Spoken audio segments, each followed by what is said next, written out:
একটুখানি বোঝার চেষ্টা করে, তাহলে আমার হুজুর কেবলার ভিতরে এত খৌফে লাগিয়ে দেখেছিলাম। হুজুর আমার এত এমন আল্লাহর ওলি ছিল। সেই হুজুরের একটা কথা বলে আমি আলোচনা শেষ করব।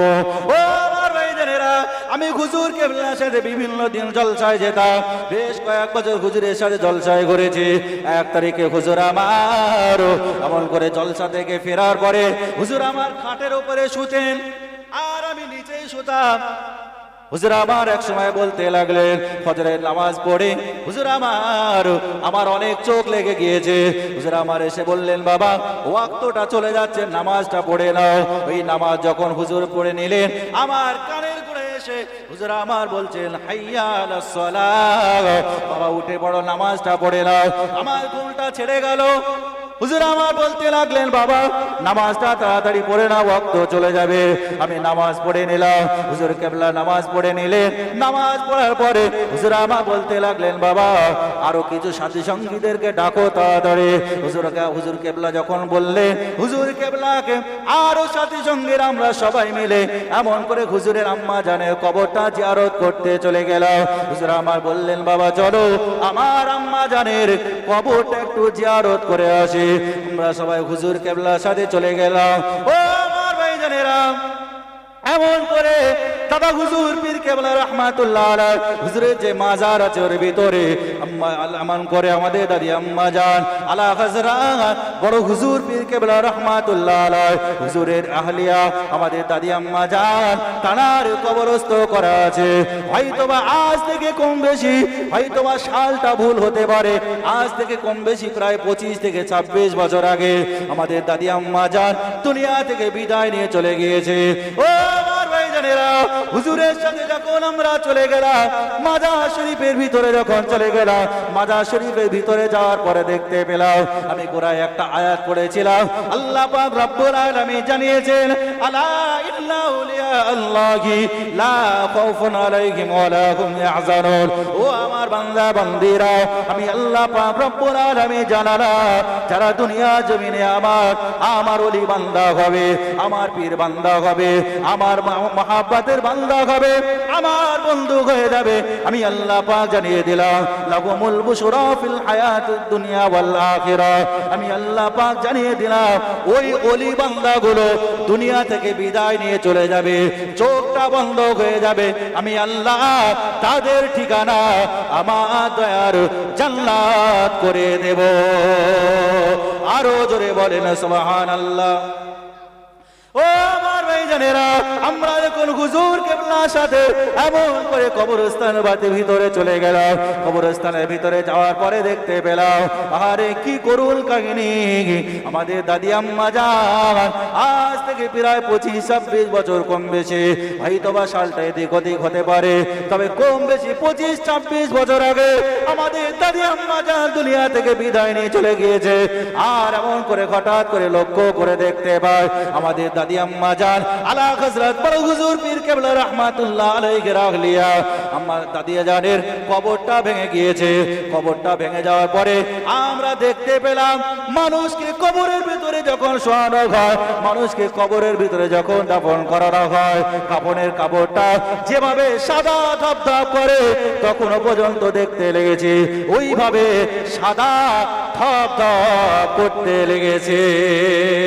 আরো জোরে বলেন সুবহানাল্লাহ। ও আমার ভাইজানেরা, শুধু তাই নয় তখনও পর্যন্ত মেসকে আম্বারের খুশবু বার হচ্ছে। আমরা অবাক হয়ে গেলাম। আরো দেখতে পেলাম, একটুখানি লক্ষ্য করো, আমাদের দাদি আম্মা জান যখন কোনো মানুষকে কবরে শোয়ানো হয়, কাফনের কাপড় বাঁধার পর দেখবেন পা দুটো এইভাবে উঁচু হয়ে থাকে না, থাকে না, পা দুটো এইভাবে উঁচু হয়ে থাকে। ও আমার ভাইজানেরা, আলা হযরত বড় হুজুর পীর কেবলা রহমাতুল্লাহ আলাইহি হুজুরের আহলিয়া আমাদের দাদি আম্মা জান তখনও পর্যন্ত দেখতে লেগেছি, শুধু মেশকে আম্বারের খুশবু বেরোচ্ছে তাই নয়, এখনো পর্যন্ত দাদি জানে কবরের ভিতরে পা দুটো এইভাবে উঁচু হয়ে রয়েছে। আরো জোরে বলেন সুবহানাল্লাহ। ও আমার ভাইজানেরা, সাথে সাথে আমাদের কোনো এক ভাই ছবি তুলেছিল। হুজুর কেবলার কানে যখন খবর চলে গেল যে ছবি তোলা হয়েছে, হুজুর আমার সেই ভাইটাকে ডেকে বললেন, বাবা আমার আম্মা জান এত পর্দা করতো, এত পর্দা করতো, আমার আম্মা জানের চেহারা মোবারক জীবনে কোনোদিন কোনো পরপুরুষ আমার আম্মা জানের চেহারা দেখেনি। বাবা তাড়াতাড়ি ছবিটা ডিলিট করে দাও, এমনকি ফেসবুকে পোস্টও করে দিয়েছিল। কিন্তু না না না, মানুষ দেখার আগে সাথে সাথে ডিলিট করে দিয়েছিল। ও আমার ভাইজানেরা, আমরা হুজুর কেবলাকে বললাম, হুজুর আমরা কিছু লোককে ডেকে একটু দেখায় না এই করুণ কাহিনী। অনেক মানুষ তো বিশ্বাস করতে চায় না, মানুষ মরে গেল মানে শেষ হয়ে গেল, হুজুর আমরা একটু দেখিয়ে দিই। ও আমার ভাইজানেরা, হুজুর আমরা কত চেপে থাকতে, হুজুর বললেন, না বাবা না না না, আমার আম্মা জান জীবনে কোনোদিন কোনো পরপুরুষ তার মুখ দেখেনি, আর মরণের পরে ওটা হলো আমাদের আমানত। অতএব না না না, তাড়াতাড়ি বালি ঢেলে দাও, বাড়ি ঢেলে দাও। আমদাদি জানে কবরের ভিতরে প্রায় এমন করে 15 থেকে 20 বস্তা বালি ঢেলেছি। তারপরে দাদি জানে কবরটা সবাই মিলে ঢেকে দিয়েছি। আরো জোরে বলেন সুবহানাল্লাহ। ও আমার ভাইজানেরা, তাহলে আল্লাহর ওলি যারা হবে, দুনিয়া জমিনে আল্লাহর ওলি যারা হবে, আল্লাহর বন্ধু যারা হবে, আল্লাহর ওলি হতে গেলে মাথায় টুপি দেওয়া লাগবে এটা নয়, মুখে বড় দাড়ি রাখতে হবে এটাও নয়, আমার আপন করে আল্লাহর ওলি হতে গেলে বড় পাঞ্জাবি জুব্বা পরে ঘুরতে হবে এটাও নয়। আল্লাহর ওলি হতে গেলে আল্লাহর রেজাবন্দি, আল্লাহর রেজাবন্দি, আল্লাহর ইবাদত, আল্লাহর বন্দেগী, আল্লাহর উপাসনা করে আল্লাহ দোস্তি লাভ করতে হবে, তবেই আপনি আল্লাহর ওলি হবেন। অবশ্যই আপনি মনে রাখবেন, দুনিয়ার জমিনে এমন বহুত মানুষ আছে আল্লাহর ওলি সেজে ঘোরে, কিন্তু আপনি লক্ষ্য করে দেখবেন নাম দিচ্ছে ওলি, কিন্তু ভিতরে সব গলি।